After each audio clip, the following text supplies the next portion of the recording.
ছাদে বাগান বাড়ি সুন্দরই লাগতেছে। না, ফুল লাগা যায় ঠিক না, আছে, তবে এপাশে সুন্দর রাখার সুন্দর জায়গা ফুল আছে। আছে। এগুলা কি ফুল, নাম কি এগুলার? এগুলি না, আমি পাবো না। অনেক ফুল গাছ আছে এই দিক দিয়ে।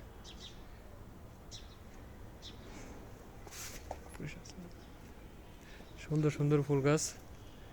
এদিকে অনেক গাছ আছে, ডালিম গাছ, তারপরে ডালিম গাছে বেশি, টমেটো গাছ, সব গাছে আছে।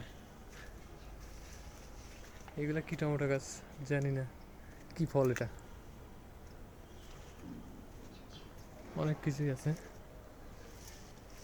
পুরা সুন্দর লাগতেছে অনেক, বিশেষ করে এখানকার ফুল গাছটা ভালো লাগতেছে।